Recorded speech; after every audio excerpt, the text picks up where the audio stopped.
চলছে বিশ্বজুড়ে। Football cricket ছাড়াও খেলার রয়েছে এক দীর্ঘ ফর্দ। শুধু ফলাফল নয়, গত, আজ আর আগামীর খেলাকে প্রেস বক্স থেকে আমরা দেখতে চাই ভিন্ন চোখে। আর সেই দেখাটাই দেখতে পাবেন এখন মাঠে। আর সঙ্গে আছি আমি শরীফ রওশন।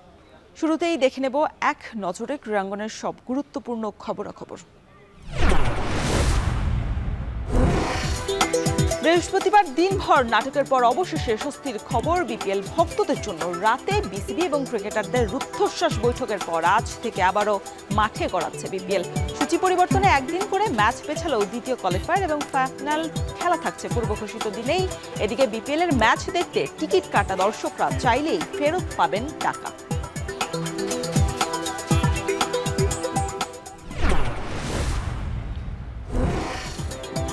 ভারতকে ৩-১ গোলে হারিয়ে সাফ ফুটবল নারী চ্যাম্পিয়নশিপে শুভ সূচনা করেছে বাংলাদেশ। ম্যাচে জোড়া গোল করেছেন সাবিনা খাতুন। দলের হয়ে অন্য গোলটি করেন মাতৃসীমা সুমাইয়া। এদিকে প্রথম ম্যাচে ভারতের সঙ্গে ড্রয়ের পর আজ মালদ্বীপের বিপক্ষে খেলতে নামবে বাংলাদেশ পুরুষ দল। ম্যাচটি শুরু হবে সন্ধ্যা ৭টায়।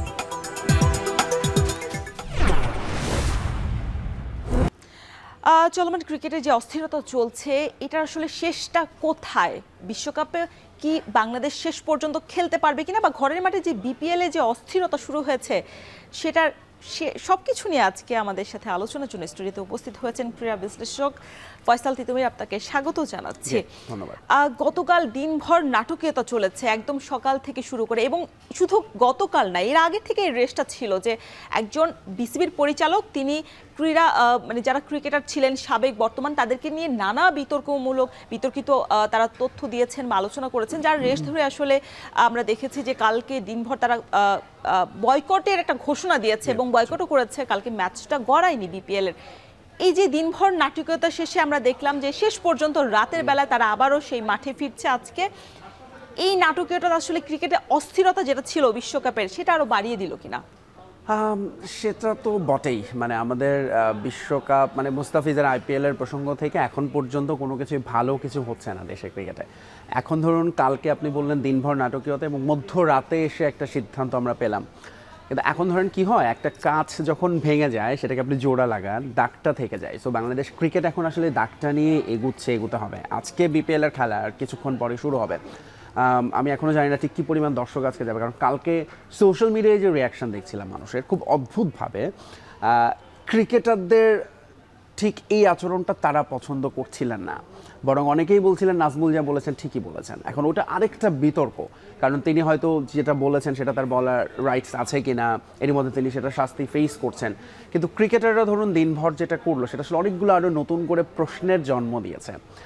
যে তারা যেভাবে ধরুন একটা সময় এসে তারা বয়কট করছেন এবং শেষ পর্যন্ত সেখান থেকে তারা বলছেন যে না, উনি পদত্যাগ করলেই আমরা খেলবো। এখন দেখেন আমরা এমন একটা সময় আছি, আপনি কিন্তু এখন চাইলে আমরাই অনুষ্ঠান শেষ করে রাস্তায় নেমে রাস্তা বন্ধ করে আন্দোলন করতে পারি।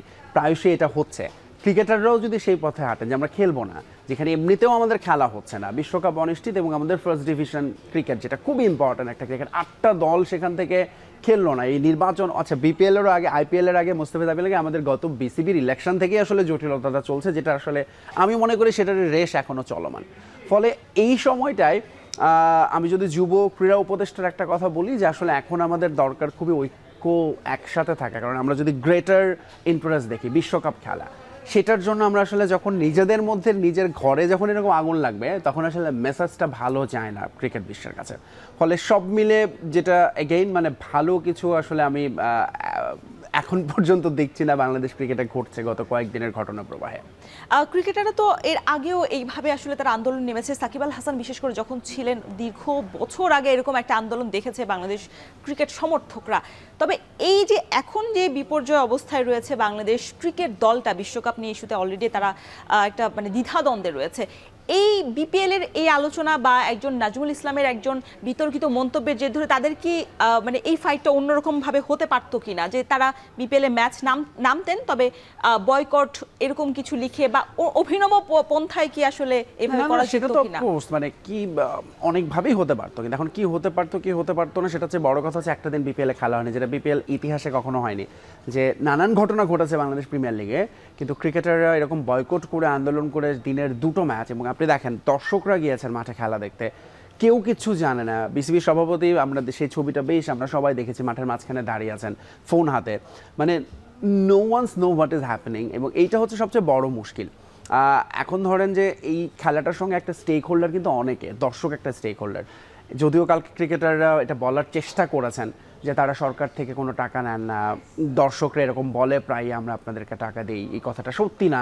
কিন্তু অ্যাকচুয়ালি কোনো না কোনোভাবে তো দর্শক এটার স্টেক হোল্ডার, কোনো না কোনোভাবে তারা যে স্পন্সরের কাছে টাকা পান সেটা কনজিউম করছি আমরা। আমি যখন টিভিতে খেলা দেখি বিজ্ঞাপনটা কিন্তু আমি দেখছি এবং আমার জন্যই স্পন্সররা আসছে।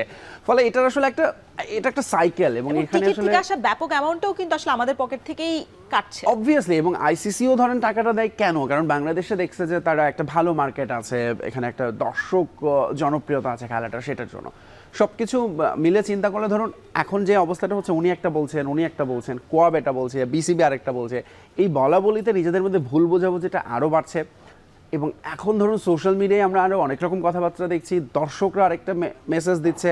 যেমন আমরা এখন প্রায়শই দেখি যে দর্শকরা বলছে ওকে এবার ক্রিকেটাররা বয়কট করেছে, এবার আমরা বয়কট করবো, বিপিএল দেখতে যাবো না। আই হোপ যে সেটা হবে না, কিন্তু সব কিছু মিলে একটা অবিশ্বাস তৈরি হয়েছে সবার মধ্যে, ক্রিকেটারদের সঙ্গে বোর্ডের এবং দর্শকদের সঙ্গে ক্রিকেটারদের, যে আচ্ছা ক্রিকেটাররা কি তাহলে নিজেদের আলাদা কিছু মনে করেন, বা তারা কি আসলে আমাদের জন্য, আমরা কি একটা টিম না, তারা কি আলাদা আমরা আলাদা? সো এই প্রশ্নগুলো এখন ওঠাটা খুবই মানে মোটেই সমীচীন কিছু নয়। ফলে এই বিষয়গুলো আরও জটিল করে দিচ্ছে আমাদের ওভারঅল ক্রিকেটারের স্ট্রাকচার। ধরুন আমরা বিসিবি সভাপতি যেরকম বলছেন ক্রিকেটটা সারা দেশে ছড়িয়ে দিতে হবে, আমরা যখন আরও বলা হয়েছিল এই মাসের শুরুতে একটা টি-20 টুর্নামেন্ট করার কথা ঘোষণা দিয়েছিল বাংলাদেশ ক্রিকেট বোর্ড, সেটারও এখন কোনো খবর নেই। এখন ধরেন কোয়াব বলছে তারা এই যে নাজমুল ইসলামের পদত্যাগ করলে তারা খেলবে, তিনি পদত্যাগ করছেন না, তাকে ফিনান্স কমিটি থেকে সরিয়ে দেওয়া হয়েছে এবং তারপর তারা এগ্রি করেছে ওকে ঠিক আছে আমরা ক্রিকেটের বৃহত্তর স্বার্থে আমরা খেলবো।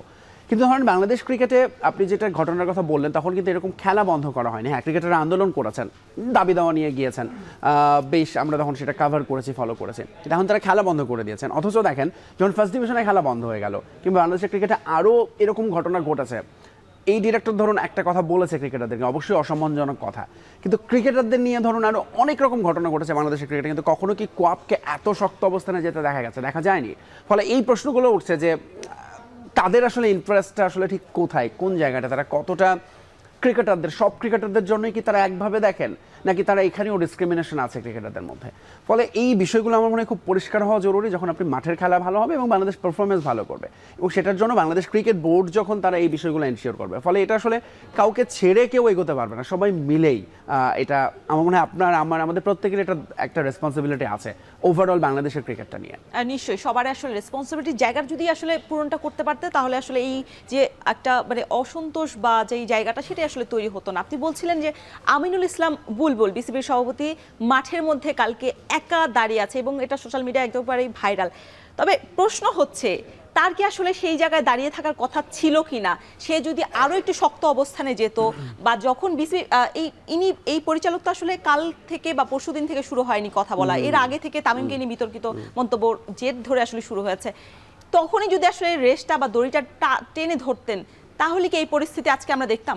বাংলাদেশ ক্রিকেট বোর্ড ধরুন এটা বহু আগে থেকে এরকম হয়, তারা মানে আমরা আসলে বলি না যে সব কিছু আমরা পেশাদারিত্ব প্রফেশনালিজম খুঁজি, এখন বাংলাদেশ জাতি হিসেবে we are not professional that much. আপনি রাস্তায় যান দেখবেন আমরা সবাই, বা অফিসেও আমরা আসলে ঠিক কে কতটা প্রফেশনালি কাজ করছি, কিন্তু আমরা মনে করি কি ক্রিকেটার বা বিসিবি খুব পেশাদারিত্বের সঙ্গে কাজ করবে, কিন্তু সেটা হয় না বাংলাদেশের বাস্তবতায়।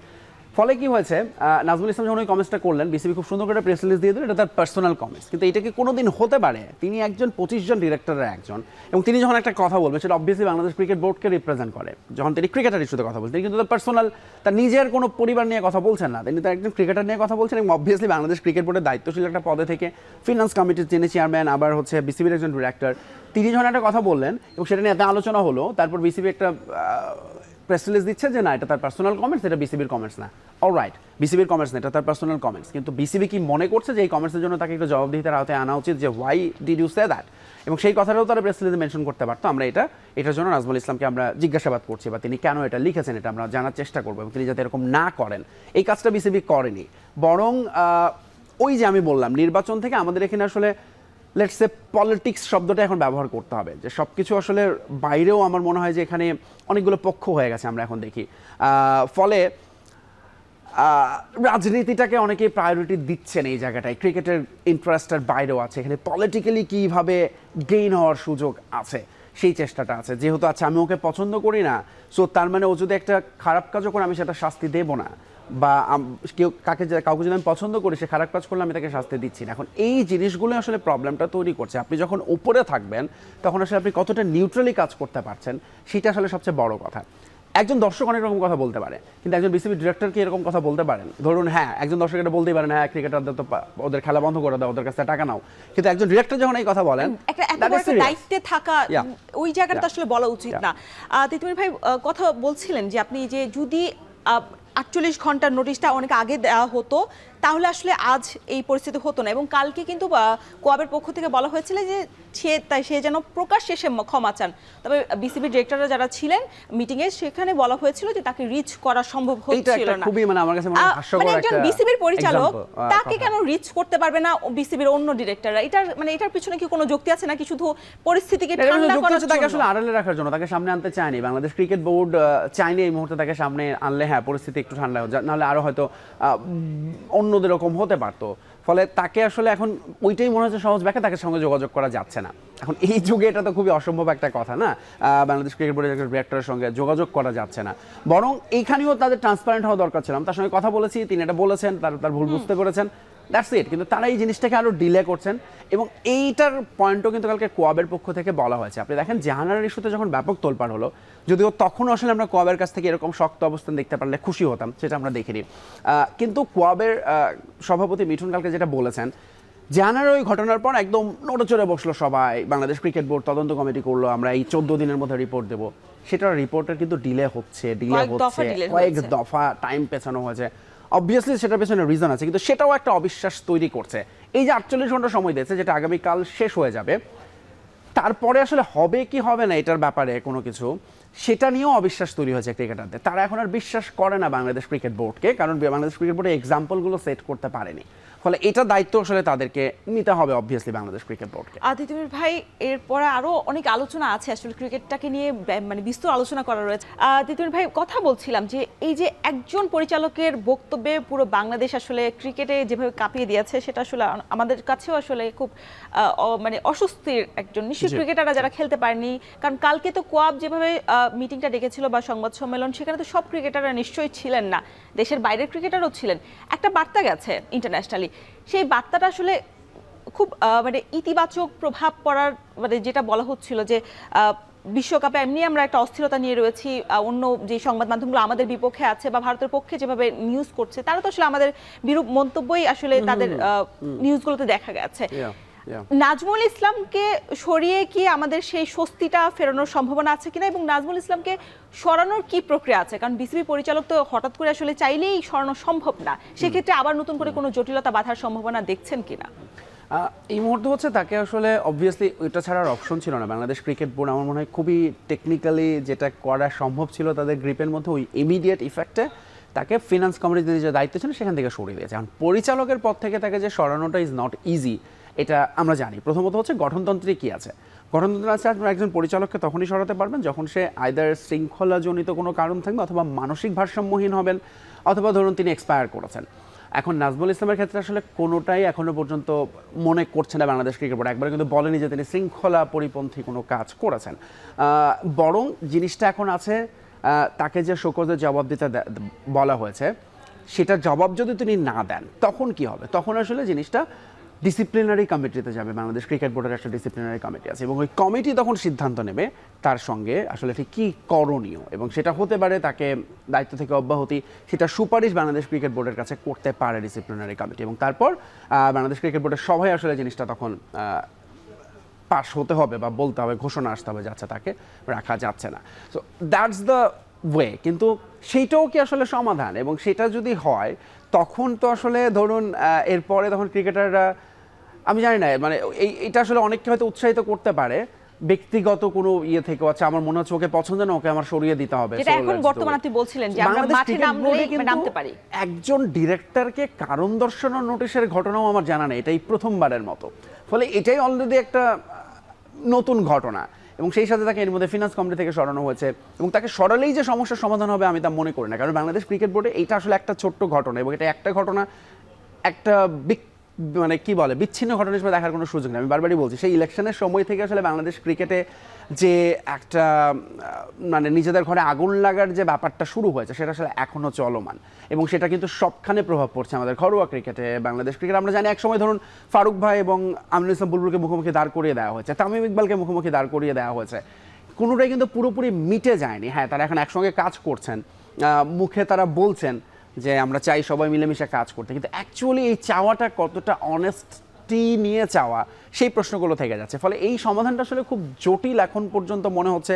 অনেকে তো এটাও ভাবছেন যে সামনে বাংলাদেশের যেহেতু ন্যাশনাল ইলেকশন আছে তারপরে আবার ক্রিকেট বোর্ডে কোনো চেঞ্জ হলেও হতে পারে বা পারে কিনা, এই সমস্ত বিষয়গুলো আছে। তার মানে কি আমাদের এই জায়গাটা আসলে আর শুধুমাত্র যতই বলা হয় আইসিসির গঠনতন্ত্রে যে ক্রিকেট বডিকে হতে হবে একেবারে স্বায়ত্তশাসিত সরকারি প্রভাব মুক্ত, কিন্তু সেটা আসলে কখনোই থাকেনি বোধহয় বাংলাদেশে। মানে আইসিসি নিষেধাজ্ঞায় কি তাহলে পড়ার সম্ভাবনা রয়েছে কি না এই ঘটনাগুলো যদি আমরা আসলে এত দূর অবশ্যই ভাবতে চাই না, কিন্তু এরকম তো অতীত ইতিহাস আছে অন্যান্য দেশের সঙ্গে। অবশ্যই সরাসরি সাউথ আফ্রিকাকে দীর্ঘদিন ক্রিকেটে নিষিদ্ধ করে রাখা হয়েছিল, জিম্বাবুয়ে, কেনিয়া, সবাই এই পলিসির বা পরিস্থিতির মধ্য দিয়ে গিয়েছে। সো আপনি যদি ওরকমটা আইসিসি মনে করে তাহলে অবভিয়াসলি তারা তাদের মতো করে অ্যাকশন নেবে, কিন্তু এই মুহূর্তে আমাদের প্রায়োরিটিটা কি? আমাদের প্রায়োরিটি হচ্ছে বিপিএলটাকে শেষ করা ঠিকঠাক, এবং এটা শেষ করতে করতে এখন আমরা যেটা শুনছি যে আইসিসির একটা প্রতিনিধি দল আসবে বাংলাদেশে, সো সেটার জন্য বরং প্রিপেয়ার হওয়া, তাদের কাছে আমি ঠিক কীভাবে আমাদের দাবিটা আদায় করে নিতে পারি যে আমাদের ম্যাচটা শ্রীলঙ্কায় দাও, সেটার জন্য। এবং সেটার জন্য কিন্তু আপনার ক্রিকেটারকেও লাগবে, ক্রিকেটারদেরও বলতে হবে যে we are not secured to go to India. So এই বিষয়গুলো নিয়ে যখন একসঙ্গে কাজ না করে যদি আমরা নিজেরা এরকম ঝগড়াঝাটি পাল্টাপাল্টি অভিযোগ করতে থাকি, তাহলে আসলে যেটা বললাম যে গ্রেটার ইন্টারেস্টটা তখন পিছনে পড়ে যাবে। পার্সোনাল ইন্টারেস্টের জন্য হয়তো তখন কেউ চেষ্টা করবেন যে আচ্ছা আমি এটা থেকে আমার ব্যক্তিগত সুবিধা কি লাভ করা যাবে সেটা বরং আদায় করে নিই, দেশের ক্রিকেট যেখানে খুশি যাক। কালকের অস্থিরতার পর তো আজকে কিছুটা স্বস্তি ফিরতে চলেছে দুপুর 2টা থেকে চট্টগ্রাম রয়্যালস, যেটা ম্যাচ আসলে একদিন পর আমি আপনাকে একটু থামাই, দেখেন আমরা আজকে এখানে কথা বলছি একটু পরে ম্যাচ, কিন্তু আমরা একবারও খেলা নিয়ে কথা বলছি না, আমাদের কথা বলতে হচ্ছে এই খেলার বাইরের ঘটনা, খেলার বাইরে ইস্যু নিয়ে আসলে গেল 1 বছর ধরে আসলে এটাই চলছে বাংলাদেশ ক্রিকেট বোর্ডে। চট্টগ্রাম রয়্যালস এবং নোয়াখালী এক্সপ্রেসের যে ম্যাচটা আসলে হওয়ার কথা ছিল এটা একদিন পূর্ব ঘোষিত একদিন পেছিয়ে দেওয়া হয়েছে। চট্টগ্রাম রয়্যালস আর নোয়াখালী এক্সপ্রেস, চট্টগ্রাম তো আসলে তারা কি প্লেঅফের জন্য করে দিয়েছে, নোয়াখালী এক্সপ্রেসের একটা সুযোগ এবার রয়েছে যেহেতু Rangpur Riders, Noakhali express, Dhaka Capitals রয়েছে এরপরে। কি মনে হয় আসলে সন্ধ্যায় আবার ঢাকার ম্যাচ আছে রাজশাহী ওয়ারিয়র্সের সাথে, যে আজকের ম্যাচটা তো সবার জন্য আসলে গুরুত্বপূর্ণ, তবে কালকে মাঠের যে চাপ, মাঠের বাইরে যে চাপ, এটা আসলে আজকে পড়ার সম্ভাবনা মানে আছে কিনা? নিশ্চয়ই থাকবে, আসলে এটাই স্বাভাবিক যে খেলোয়াড়দের রেস্ট না দিলে। এবং তারা বলেছিল যে যখন ওই যে মাঠের তদন্ত নিয়ে যখন কথা বলা হচ্ছিল যে তাদের উপর প্রেশার ক্রিয়েট করা হচ্ছে, এবং কয়েকটা দল আসলে তারা বলা হয়েছিল যে অভিযোগ করা হয়েছিল যে ক্রিকেটারদেরকে তারা যেভাবে প্রেশার ক্রিয়েট করছে বিপিএল এর তদন্ত কমিটির তরফ থেকে, বিপিএল এর যে সেই জায়গা থেকে এই যে আজকে যখন ক্রিকেটাররা নিজেরাই আসলে নিজেদের চাপটা নিয়ে নিল, সেটা আসলে কতটুকু বিপিএল একটা মানে ভালো বিপিএল দেখতে পারবে? আচ্ছা, একটু আমি মনে করে দিই, নাজমুল হোসেন শান্তর এই যখন বিশ্বকাপ নিয়ে আলোচনা হচ্ছে, যখন তিনি একটা প্রেস কনফারেন্সে তাকে এই প্রশ্নটা করা হয়েছিল, তিনি তখন বলেছিলেন যে ভাই আমরা তো মেশিন না, আমরা মানুষ, আমরা প্রভাবিত হই। সো হ্যাঁ, তারা এসে অভিনয় করেন এবং বলেছিল যে প্রত্যেক বিশ্বকাপের আগে আমাদের এরকম হয়। সো তারা এসে বলবেন যে না আমরা এসব নিয়ে ভাবছি না, আমরা আমাদের দিকে ফোকাস করছি, কিন্তু অ্যাকচুয়ালি আপনি ফোকাসটা রাখাটা যায় না। অবভিয়াসলি 100% এই ঘটনার ইফেক্ট পড়বে। ক্রিকেটাররা যদি মনে করে যে তাদের মধ্যে পড়ছে না, দর্শকরা মনে করিয়ে দিবেন, আমরা মনে করে দেবো, কেউ না কেউ মনে করিয়ে দিবে। এবং আজকে ধরুন এটা যদি ইংল্যান্ড অস্ট্রেলিয়া আমরা দেখি যে মাঠে দর্শকরা কিন্তু অহরহ ধ্বনি দেন, দুধ্বনি দেন ক্রিকেটারদের, বাংলাদেশে সেটা বাংলাদেশের ক্রিকেটারদের খুবই কম দিতে দেখা গেছে। হয়তো পার্টিকুলার কোনো একজন ক্রিকেটারকে অনেক সময় দর্শকরা বিরক্তি থেকে রাগ থেকে করেন, কিন্তু সেটাও হলে খুব অবাক হওয়ার কিছু থাকবে না মাঠে। ফলে তখনও ক্রিকেটাররা কিন্তু আসলে ওই জিনিসগুলো তাকে নিতে পারতে হবে। দর্শকদেরও তাদেরকে বিশ্বাস করাতে হবে যে আমরা আসলে যেটা করেছি আপনাদের জন্যই করেছি, যদিও দর্শক সেটা কতটা কনভিন্স হবে আমি জানি না। ফলে জিনিসটা হচ্ছে যে আসলে অবভিয়াসলি তাদের এটার একটা এই যে বলয়টা তৈরি হয়েছে সেটার প্রভাব সবার মধ্যেই পড়বে, ক্রিকেটারদের মধ্যে আরও বেশি। আজকে ধরেন চট্টগ্রাম এবং নোয়াখালীর যে ম্যাচটা, সেখানে ধরেন লেটস সে একটা খুব লো স্কোরিং ম্যাচ হলো, তখন কিন্তু এই প্রশ্নগুলো আচ্ছা তোমরা খেলতে পারো না, ওই যে মাঝে মধ্যে দেখি না সোশ্যাল মিডিয়া হাইপ 100% পারফরমেন্স 0%, এই প্রশ্নটা কথাটা কিন্তু তখন আসলে আরও বেশি করে বলবে। সো সেটার জন্য তাদেরকে ওই প্রভাবটাও পড়বে, মানসিকভাবে তাদের প্রস্তুত থাকতে হবে। পরের ম্যাচটা হচ্ছে রাজশাহী এবং সিলেটের মধ্যে, কারণ বিপিএল এর সবগুলো ম্যাচ শুধু সেকেন্ড কোয়ালিফায়ার আর ফাইনাল ছাড়া একদিন করে পিছিয়ে নিয়ে যাওয়া হয়েছে। এবং আরেকটা জিনিস ভালো হয়েছে যে দর্শকরা টিকিটের টাকা ফেরত পাচ্ছেন বা তারা খেলা দেখতে পাচ্ছেন। আজকের ম্যাচে টিকিট অনেক আগে দর্শকরা কেটে রেখেছেন, এই কারণে হয়তো শেষ পর্যন্ত এত বড় ঘটনার পর অনেক দর্শক আজকে মাঠে যাবেন এবং তারা আসলে যাবেন মাঠে এন্টারটেইন হতে, এই সমস্ত কিছু ভুলে তারা দেখতে চাইবেন যে মাঠে অনেক রান হচ্ছে, একটা ভালো ম্যাচ হচ্ছে, কিন্তু সেটা যদি ক্রিকেটাররা দিতে ব্যর্থ হন। কিন্তু মিরপুরে কি আসলে রান হয় কি না?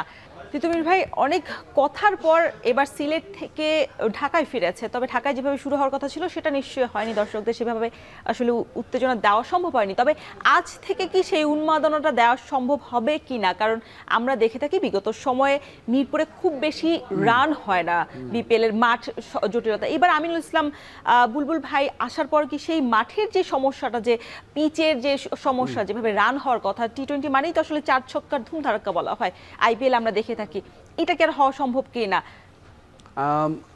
প্রথম কথা হচ্ছে যে ঢাকাকে এবার অনেকদিন রেস্ট দেওয়া হয়েছে উইকেটে, এবং বিপিএল এ সাধারণত যেটা হয় আমরা দেখি খুব ঢাকা হেভি একটা ক্যালেন্ডার করা হয়, কিন্তু এবার সেটা করা হয়নি because of the current scenario. In fact ঢাকাতে বিপিএল আসবে কিনা সেটা নিয়ে একটা সংশয় ছিল, নিরাপত্তা ইস্যু তৈরি হয়েছিল। শেষ পর্যন্ত ঢাকায় এসেছে, একদিন পরে খেলা শুরু হচ্ছে এবং আমরা আসলে এখন সবাই একটু ওয়েট করছি উইকেটটা দেখার জন্য কেমন। যদিও আমাদের যিনি নতুন কিউরেটর তিনি আসলে বলেছিলেন যে ঢাকাকে আসলে ওই যে আমরা মিরপুর মানেই বলা হয় যে খুবই লো স্কোরিং স্পিনিং ট্র্যাক, সেখান থেকে বের হয়ে আসার একটা কথা, এবং সেটা এই বিপিএল আসলে দেখাটা পসিবল হবে প্রবাবলি কেমন আচরণ করছে আমরা এখন আসলে জানি না, যতক্ষণ না খেলা হচ্ছে ততক্ষণ আসলে উইকেটের আচরণটা কেমন হয়, বাট উই এক্সপেক্ট দ্যাট।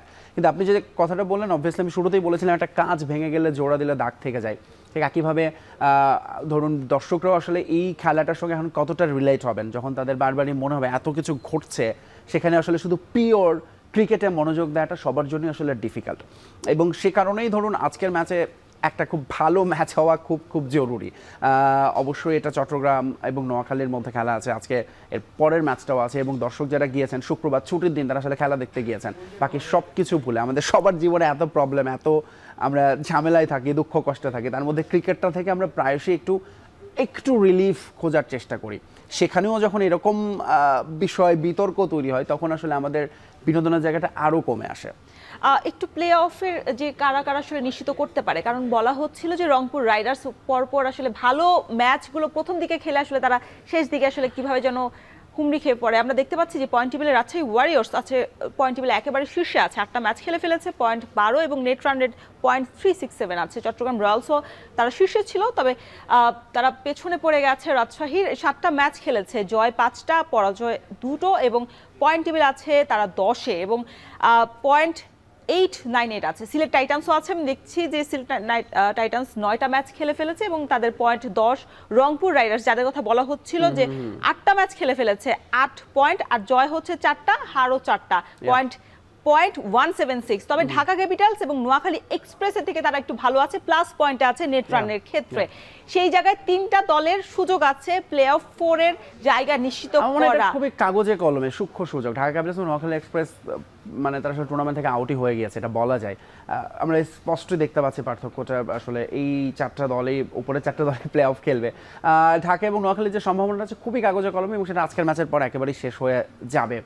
ঢাকার ম্যাচ যদিও কালকে, কিন্তু আমার মনে হয় না তাদের আর কোনো সম্ভাবনা আছে, বরং রংপুরের জন্য এটা খুবই সারপ্রাইজিং। ওরা সাধারণত যেটা হয় গ্রুপ পর্বে বা লিগ স্টেজে খুব ভালো খেলে, প্লে অফে গিয়ে তারা ফল করছে, এবং গত 3 সিজন ধরে সেটাই হয়েছে, কিন্তু এবারে রংপুর একটা রিয়েলিটি চেকের মধ্যে দিয়ে যাচ্ছে লিগ স্টেজ থেকেই। সো তাদের জন্য আসলে আমার মনে হয় যে সামনে তারাও জানে ঘুরে দাঁড়ানোটা খুব জরুরি। ঢাকা এবং নোয়াখালীর আমি মনে হয় না এই বিপিএল আর কোনো চান্সেস আছে। ঢাকা অ্যালেক্স হেলসের আসার কথা ছিল, সেও আর আসছে না বলে জানতে পেরেছি। নোয়াখালী দলটা তো শুরু থেকে এখনো পর্যন্ত তাদের কম্বিনেশনটা গুছিয়ে উঠতে পারেনি, কাদেরকে নিয়ে খেলবে বেস্ট 11। আমরা একটু দেখে নিতে চাই পয়েন্ট টেবিলে ব্যাটার আসলে সেরা ব্যাটার আসলে কারা আছেন, সর্বোচ্চ রান সংগ্রাহক কারা আছেন। দেখতে পাচ্ছি যে রাজশাহীর নাজমুল হোসেন শান্ত আছেন 292, 8 রান করেছেন, সর্বোচ্চ 101 এবং অপরাজিত আছেন, এবং স্ট্রাইক রেট 142.43। পারভেজ হোসেন ইমনও আছেন 288 রান নিয়ে। এরপরে আছেন যদি বলি যে অ্যাডাম রজিংটন 258 রান, এবং চট্টগ্রামের তিনি স্ট্রাইক রেট ছিল তার 139.45। তাওহিদ হৃদয় আছেন 207 রান নিয়ে। 97 এবং ডেভিড মালান রংপুরের। এই যে আপনার বলা হচ্ছিল যে আপনি ঢাকা বা নোয়াখালীর একেবারে সুযোগ নেই, এবং বড় বড় নামগুলো যদি বলি, তাহিদ হৃদয়ের সুযোগ আছে, মাহমুদুল্লাহ রিয়াদ আছেন, ডেভিড মালান ছিলেন, সবকিছু মিলে আসলে কিভাবে দলটা মানে নোয়াখালী আর ঢাকার তো একেবারেই সম্ভাবনা নেই, তারপরে কি কোনোভাবে আসলে কোনো সারপ্রাইজিং কিছু হওয়ার সম্ভাবনা আছে? আমার মনে হয় তাদের এখন যেহেতু এই দুটো দলই আসলে আমরা জানি যে বিপিএল এবার 5 বছরের জন্য চুক্তিটা হয়েছে, সো তাদের এখন আসলে নেক্সট সিজন নিয়ে আসলে এখন থেকে প্ল্যানটা করতে হবে। এই বিপিএল তারা কিভাবে হাই নোটে শেষ করতে পারে সেটাই হবে তাদের প্রায়োরিটি। লাস্ট দুটো ম্যাচ আছে দুটো দলেরই দুটো করে, সো সেই দুটোতে আসলে তারা চাইবেন নিজেদের যতটা সম্ভব বেটার পারফরমেন্স। যারা এখনও সুযোগ পাননি, দলের সঙ্গে আছেন, স্কোয়াডে আছেন, তাদেরকে হয়তো তারা একটু খেলাতে চাইতে পারেন, বিদেশিদের হয়তো রিলিজ করে দিতে চাইতে পারেন, বিকজ অফ পেমেন্ট একটা ইস্যুজ আছে। আপনি যত ম্যাচ কম খেলবেন পেমেন্টটা কম করতে হবে অবভিয়াসলি। আপনি দেখেন এবার আমি যদি শীর্ষ 5 ব্যাটারের দিকে তাকাই, আমাদের যেটা কনসার্নের জায়গা বিশ্বকাপ দলে জায়গা পাওয়া, এখানে মাত্র একজন আছেন, তিনি হচ্ছেন তাওহিদ হৃদয়, এবং তারও পারফরমেন্স খুবই খুবই অধারাবাহিক। শুরুর টানা 3-4টা ম্যাচে তিনি রানই পাননি, এক ম্যাচে মূলত 97 দিয়ে তিনি এগিয়ে এসেছেন। নাজমুল এবং পারভেজ যেমন গত বিপিএলও ভালো করেছেন, নাজমুল হোসেনও তাই, ফলে তাদের এই পারফরমেন্সটা আসলে আমার মনে হয় যে সেটাও কন্টিনিউটির একটা তো ঘাটতি ছিলই, এবং এটা হচ্ছে আসলে আমাদের জন্য ওরিং সাইড। আমাদের ওপেনার যারা ধরুন রেগুলার লিটন কুমার দাস, তানজিদ তামিম, তারা আসলে কেউ একেবারে ফর্মে সেরা নেই। 5-এর নামটা নেই। সেই ক্ষেত্রে বিশ্বকাপে আসলে তাদের দিকে আসলে তাকিয়ে বিপিএলটা আয়োজনের কথা মানে বলা হচ্ছে, এটা এবং তো এটাই প্রস্তুতি মনে করা হয়েছিল, তো সেই প্রস্তুতিটা আসলে ভালো হলো না। সেটা পরে তো আসলে তাদের 23 তারিখের পরে তো ভারতে যাওয়ার কথা ছিল, যদি আসলে ভারতে যাওয়ার সময়টা বা সেটা এখনো সিদ্ধান্ত সন্ধিহান অবস্থায় রয়েছে। কোথায় যাবে আমরা এখনো জানি না। বিসিবির আপনি বলছিলেন যে বিসিবিতে কয়দিন পরেই আমাদের যে আইসিসির প্রতিনিধি একটি দল আসার কথা রয়েছে, তাদেরকে বোঝাবে আসলে যে কেন তারা ভারতে গেলে কিভাবে তাদেরকে নিরাপত্তা যে ব্যবস্থা, সিকিউরিটি, সেটা আসলে করা যায়। সেই প্রশ্নটা রেখে গেলাম, প্রতিনিধি দল আসলে আসলে বিসিবি কিভাবে তাদের কনভিন্স করতে পারবে কিনা, এই প্রশ্নটা আপনার কাছে থাকছে। তবে যে আইসিসি প্রতিনিধি দল বাংলাদেশে আসবে বিসিবিকে বোঝানোর জন্য, বিসিবিকে আসলে প্রতিনিধি দলটিকে কনভিন্স করতে পারবে কিনা যে যেই ভারতের সাথে যে রেশারেশিটা হচ্ছে বা যেই তর্ক বিতর্ক হচ্ছে যে নিরাপত্তা দিতে তারা আসলে মানে সেই জায়গাটাতে নেই, সেটা আসলে কি ওই বোঝে সমাধানের কোনো আশ্বাস রয়েছে কিনা? মানে সবচেয়ে বড় কথা হচ্ছে যদি না বোঝাতে পারে, যদি সমাধান না হয়, তাহলে কি হবে? বাংলাদেশকে বিশ্বকাপে যাওয়া হবে না। তো অবভিয়াসলি আমরা চাই যে আইসিসির দিক থেকে এটা পজিটিভ যে তারা বাংলাদেশে আসছে, কারণ এতদিন ভার্চুয়াল মিটিং হয়েছে, চিঠি চালাচালি হয়েছে, ত্রিপক্ষীয়ভাবে তাদেরকে কথা বলতে হচ্ছে বিসিসিআইয়ের সঙ্গে এবং বিসিবির সঙ্গে, এবং তারা নিজেরা আবার এসএলও এটার একটা স্টেক হোল্ডার, এসএলসি, কারণ সেখানে যে বাংলাদেশ খেলতে চেয়েছে। ফলে আইসিসি এখন বাংলাদেশে আসছে মানে অবভিয়াসলি তারা কোনো না কোনো প্রপোজাল নিয়ে আসবে যে ওকে তোমাদের সামনে এই অপশন আছে। লেটস সে তারা হয়তো বললো তোমরা শ্রীলঙ্কা একটা ম্যাচ খেলো, আর ভারতে যে ভেন্যুগুলোতে তোমরা মনে করছো সিকিউরিটি কনসার্ন, ওয়েস্ট বেঙ্গল বা কলকাতা এবং মুম্বাই ছাড়া অন্য দিকে হয়তো তাদেরকে ম্যাচ দেওয়ার কথাও আমরা শুনেছি, চেন্নাইয়ের দিকে। সো সেরকম একটা প্রপোজাল তারা দিতে পারে। এখন বাংলাদেশের ক্ষেত্রে অবস্থানটা তো স্ট্রিক্ট যে আমরা ভারতে কোনোভাবে বিশ্বকাপ খেলতে যাব না, ভারতের অন্য ভেন্যু মানে তো সেটা ভারতে, সো ভারতে বিশ্বকাপ খেলবে না, এটা ফুল স্টপ। বিসিবি পরিচালক আসিফ আকবর বলেছিলেন যে সাইবেরিয়াতে খেলা হলে আমরা সেখানে যেতে রাজি, ভারতে যাব না। ইভেন পাকিস্তান বলেছে বাংলাদেশকে হোস্ট করতে চায়, পাকিস্তানও তারা খেলতে চায়। এখন এই অবস্থান যদি বাংলাদেশের থাকে এবং আইসিসি যদি তারা যদি একবারও ওই অবস্থানে চলে যায়, বলে বসে যে না তোমাদেরকে ভারতে আসতেই হবে একটা বা একাধিক ম্যাচ খেলার জন্য, তখন আসলে সিচুয়েশনটা একটু ডিফিকাল্ট হয়ে যাবে। ধরুন এই ক্ষেত্রে আমার মনে হয় খুব ভালো এক্সাম্পল হবে কোয়াবের সঙ্গে বিসিবির যে নেগোসিয়েশনটা হয়েছে। কোয়াব খুবই স্ট্রিক্ট ছিল, বিসিবি বলছে না এটা হবে না, এবং তারা একটা জায়গায় এসে খেলাটা কিন্তু শেষ পর্যন্ত শুরু হয়েছে, আজকে মাঠে টস হয়ে গেছে। সেম আমার মনে হয় আইসিসি এবং বিসিবির মধ্যেও যে নেগোসিয়েশনই হোক, আইসিসি থেকে যেরকম প্রপোজাল আসতে পারে ধরে নিয়ে বিসিবিরও আসলে পাল্টা প্রপোজাল রেডি থাকা উচিত, যাচ্ছে আমরা এইটা চাই, এবং প্রবাবলি যেটাতে হয়তো একটা একটু মনে হতে পারে একটু ছাড় দিয়ে এগিয়ে আসা, আরেকটাই যদি একেবারে কঠোর অবস্থানে থাকে, তাহলে আসলে বাংলাদেশের মানে এখন পর্যন্ত ভেন্যু শিফট করার কোনো খবর আমরা আইসিসির দিক থেকে পাচ্ছি না। জানি না তাদের হয়তো বাংলাদেশে আসলে তারা কি প্রপোজাল নিয়ে আসতে পারে, এবং সেক্ষেত্রে বাংলাদেশ ক্রিকেট বোর্ডের অবস্থানটা কী হবে সেটার জন্য এখন থেকে প্রস্তুত থাকাটা খুব জরুরি। যদি শ্রীলঙ্কায় সবগুলো ম্যাচ খেলার সুযোগ না পায়, এবং তখন বাংলাদেশও বলছে বারবার, ক্রিকেটাররা বলছেন আমরা বিশ্বকাপ খেলতে চাই, বিসিবিও বলছে বিশ্বকাপ খেলতে চাই, কিন্তু যদি ভারতে গিয়ে খেলতে হয় একটা ম্যাচ হলেও, তখন আসলে বাংলাদেশ যাবে কিনা সেটার জন্য তারা এখন থেকে কি চিন্তা করবে। এটা অবভিয়াসলি এটা শুধু বাংলাদেশ ক্রিকেট বোর্ডের ডিসিশন না, এখন গভর্নমেন্ট থেকে অ্যালাইন হয়ে এই ডিসিশনটা আসতে হবে। সো বাংলাদেশ বিসিবি হয়তো এখন থেকে সরকারের সঙ্গে আলোচনা করে রাখতে পারে যে বিসিবি আইসিসির প্রতিনিধি দল আসছে, so what will be hour step বা আওয়ার মুভ।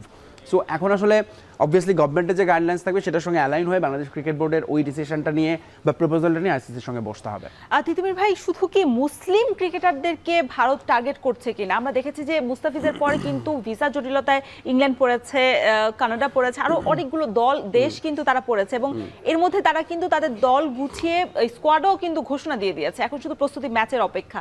এই যে একটা জটিলতা তৈরি হলো ভিসা প্রক্রিয়া নিয়ে, হয়তোবা শেষ সময় কিছু প্লেয়ার পেয়েও যাবে, তবে তাদের যে এই যে একটা মানে জটিলতার মধ্যে ফেলে দেওয়া, সেইটা তো একটা মানে একটা মানে ভারতকে এটা গেম খেলছে কিনা না, এটা খুব ডিসগ্রেসফুল। কারণ আপনি দেখেন ভারতে বিশ্বকাপ হবে, সেখানে কারা কারা খেলতে যাবে এটা আপনি জানেন, বাই ডিফল্ট তারা যাবে খেলতে সেখানে, এবং আয়োজক বলছে তাদেরকে ভিসা দিচ্ছে না। মানে এর চেয়ে মানে এটা তো একটা ইনসাল্টিং ব্যাপারও। ওই দলটার উপর একটা মানসিক একটা প্রভাব পড়বে সবার মধ্যে, এবং ওই ক্রিকেটারটা নিজেকে ভেবেই নিবে আচ্ছা আমি কি কোনো ভিকটিম, আমি কি কোনো মানে অপরাধী, আমাকে কেন ভিসা দেয়, আমার সবাই পেলো আমি কেন পেলাম না। মানে এটা যে কেমন লাগবে ক্রিকেটারের মানসিক অবস্থা, এটা খুব সহজেই অনুমেয়। ভারত এটা কিন্তু এর আগে আলোচনা এসেছিল, ওসমান খাজার ক্ষেত্রে একবার এরকম হয়েছিল, তারা ভিসা দেয়নি, এবং তারা শুধুমাত্র মুসলিম বলাটা বোধহয় ভুল হবে। মানে এখন পর্যন্ত কাগজ কলমে যদি দেখি পাকিস্তানি বংশোদ্ভূত মুসলিম, সো কোনো না কোনোভাবে পাকিস্তানের সঙ্গে কানেকশন থাকলেই তারা সেখানে ভিসা নিয়ে একটা জটিলতা তৈরি করে। এই বিশ্বকাপে যখন আইসিসির বরং এখন এই জায়গাটা স্ট্রিক হওয়া আগে থেকে দরকার ছিল। তোমাদের দেশে বিশ্বকাপ হচ্ছে, আমার কিন্তু এই দেশগুলো পার্টিসিপেন্ট আছে, ভিসা নিয়ে যেন কোনো জটিলতা নেই, আমরা সেটা শুনতে চাই না। ওয়েল, এখন আমাদের আধুনিক বিশ্ব আসলে আমরা এখন এমনভাবে এগোচ্ছি, এই নিজেদের মানে এই জিনিসগুলো এখন সামনে বেশি আসছে, আমরা খেলার চেয়ে অন্য বিষয়গুলোকে বেশি প্রাধান্য জটিলতা দেই। শুধু বাংলাদেশের না, অন্য দেশের উপরও এই প্রভাবটা পড়েছে ভারতের, এবং আইসিসি নিশ্চয়ই আসলে খুব দ্রুত এই সমাধান করবে, এটাই আমরা আসলে আশা করি। তিতুমির ভাই, এতক্ষণ সাথে থাকার জন্য আপনাকে অসংখ্য ধন্যবাদ। দর্শক, শেষ করছি এখন মাঠের আজকের আয়োজন। এতক্ষণ সঙ্গে থাকার জন্য সবাইকে ধন্যবাদ।